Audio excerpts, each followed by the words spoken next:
l'invité de la matinale. KTO Radio. 17 jours après la mort du pape François, les normalement 133 cardinaux électeurs prévus devraient entrer demain en conclave pour élire le 260e pape de l'histoire de l'Église, enfermé entre la résidence Sainte-Marthe où ils logeront et la chapelle Sixtine où ils voteront. Un conclave qui va s'inscrire dans une longue histoire du Moyen-Âge à nos jours. On prend les lunettes de l'histoire ce matin pour regarder les moments marquants des conclaves avec Yves Chiron qui est notre invité ce matin. Bonjour. Bonjour. Merci d'être avec nous. Vous êtes historien et notamment auteur du livre Les 10 conclaves qui ont marqué l'histoire aux éditions Perrin, publié en fin d'année dernière. Alors Yves Chiron, d'où vient cette méthode du conclave pour élire un pape ? Si vous voulez, les élections pontificales, évidemment, une longue histoire. Pour aller vite jusqu'à l'institution du conclave, dans les premiers siècles, bien sûr, on est limité à une désignation qui se fait à Rome, par le clergé de Rome et par les fidèles. Donc on est dans, on va dire, le consensus, sans qu'il y ait vraiment ce qu'on appellerait aujourd'hui un vote. Et puis ensuite, les conditions vont être davantage strictes et définies parce que une fois que l'Empire devient chrétien, la tentation des empereurs et des souverains qui les ont suivis a été d'influencer, sinon d'imposer leurs candidats. Donc on va arriver assez vite au 8e siècle à une règle qui est admise par tous, que seul le clergé de Rome peut élire le pape. Donc il n'est plus question que les fidèles ou les autorités temporelles de Rome s'immiscent dans ces élections. Autre étape en 1059 avec Nicolas II, là on restreint aux seuls cardinaux le pouvoir d'élire le pape, même si les empereurs continuent à essayer de s'immiscer dans ces affaires-là. Et puis on s'achemine avec Alexandre III, donc là on est au XIIe siècle, à une règle qui existe toujours aujourd'hui, et qui stipule que parmi les cardinaux, donc qui sont les seuls électeurs, donc ces cardinaux élisent le pape, mais ce pape ne peut être élu que s'il obtient 2/3 des voix des cardinaux. Donc c'est une majorité non pas simple mais large pour assurer un consensus, éviter les contestations.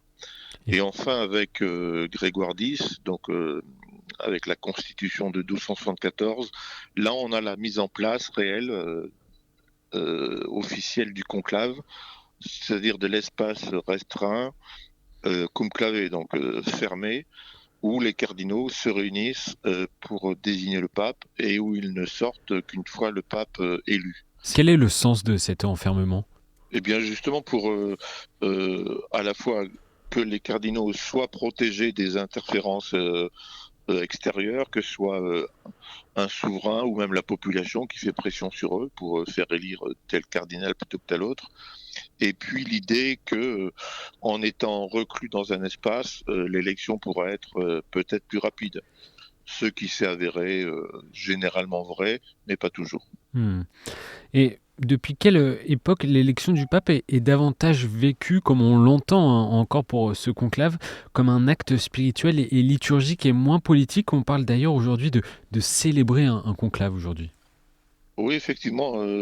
Je pense que dès que des règles ont commencé à être fixées, on est sorti de la désignation plus ou moins contestable à la désignation du successeur de Pierre. Et donc on a, je pense assez tôt, avant même la création du conclave proprement dit, on a un rite qui se met en place. Et aujourd'hui, il y a toujours un rite, donc l'ordo conclavis, qui existe bien et qui est suivi à la règle, avec bien sûr la constitution sur l'élection du conclave du pape Jean-Paul II. Mais c'est effectivement d'abord un acte liturgique, et je dirais un exercice spirituel, même si les médias, en leur grande majorité, voient ça comme une compétition qui ressemblerait à une élection politique. C'est la raison pour laquelle également les cardinaux invitent les fidèles à prier pour eux avant le Oui. conclave et pendant le conclave. Yves Chiron, le système actuel a notamment pour objectif, vous l'avez dit, d'empêcher les ingérences extérieures et les pressions en tout genre. À quelle époque ces ingérences étaient-elles les plus importantes? Si vous voulez, il y a différents moments, effectivement, hein. Vous avez, dès l'époque impériale, donc l'Empire chrétien après Constantin, les empereurs qui ont comme moyen, si on peut dire, de pression, d'imposer que le pape élu euh, ne sera juridiquement et incontestablement pape qu'une fois qu'il aurait été reconnu, approuvé par les autorités civiles, donc par l'empereur. Donc ça limite quand même la liberté Hmm. du conclave. Les empereurs du Saint-Empire romain germanique ont continué, si on peut dire, dans cette voie, c'est ce qu'on appelait le privilège ottonien. Et là, le pape Nicolas II, donc en 1059, a imposé que ce privilège cesse et que les papes n'aient pas besoin de la reconnaissance de l'empereur pour commencer à diriger l'Église. Et Mais on a oui. eu après effectivement le droit de veto qui s'est imposé de l'extérieur. Donc les papes n'ont jamais reconnu ce droit, mais l'ont subi, si on peut dire, l'ont accepté de façon passive pendant quand même plusieurs siècles, en gros de la fin du XVIe jusqu'en 1903, où là on avait trois puissances bien spécifiques qui se targuaient de leur ancienneté dans la foi catholique, donc l'Espagne, la France et l'Autriche-Hongrie, donc qui se sont attribués, on peut employer le terme parce que c'est ça, hein, le droit d'intervenir dans une élection en mettant un veto, c'est-à-dire une opposition à tel cardinal en particulier parce que il avait des orientations politiques qui leur déplaisaient.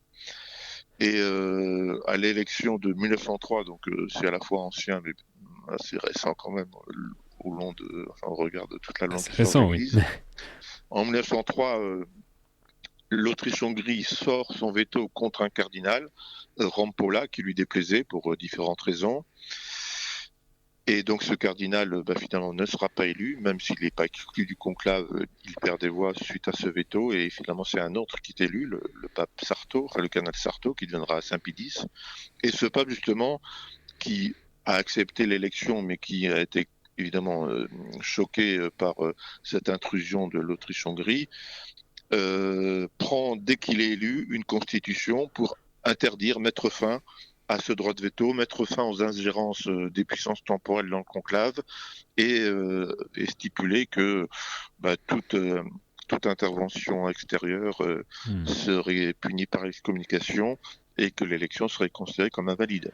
Donc depuis 1903, il n'y a plus d'ingérence extérieure acceptée et possible pour le conclave. Et les cardinaux ont d'ailleurs interdiction de révéler les circonstances de l'élection. Ce qui se passe pendant le conclave reste entre les murs de la chapelle Sixtine. Pourquoi est-ce un vote secret? Justement pour éviter ensuite les querelles euh, à la fois sur qui a voté pour qui et sur l'élu. Supposons, et ça c'est dans le passé que ça puisse produire, un pape qui se révèle être catastrophique ou scandaleux, on pourrait accuser les cardinaux un tel d'avoir voté pour celui-là, de l'avoir favorisé, voire d'avoir voté pour lui contre de l'argent, ce qu'on appelait la simonie, hein. Donc avec le secret absolu sur qui vote pour qui et sur les conditions de cette élection, on arrive à une plus grande indépendance, une liberté de vote des cardinaux. C'est pas pour cacher, c'est pour garantir la liberté et l'indépendance. Depuis le décès du pape François jusqu'à l'entrée en conclave, tous les cardinaux se réunissent chaque jour au sein de congrégations générales. Ces rencontres Et, qui permettent aux cardinaux électeurs de mieux se connaître et de dégager des tendances. Depuis quand cela existe? c'est on va dire que ça s'est fait naturellement à partir du moment où, et ça date du XIIIe siècle avec Grégoire X dont on a déjà parlé, pour éviter les inconvénients qu'il y avait à ce que des cardinaux arrivent sur le lieu de l'élection une fois l'élection faite parce qu'ils habitaient très loin. Grégoire X stipule dans sa constitution qu'on ne procédera à l'élection du pape que 10 jours après son décès, et non pas dans l'immédiat comme ça pouvait se faire dans le passé.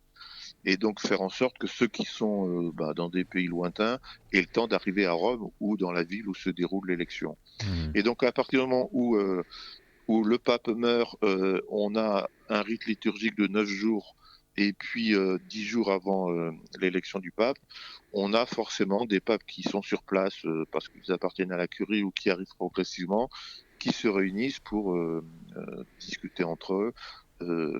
Et donc ça, c'est une règle qui est observée, avec aujourd'hui 15 jours entre l'élection, enfin entre la mort du pape et l'élection. Et donc on a effectivement des congrégations générales qui sont très importantes.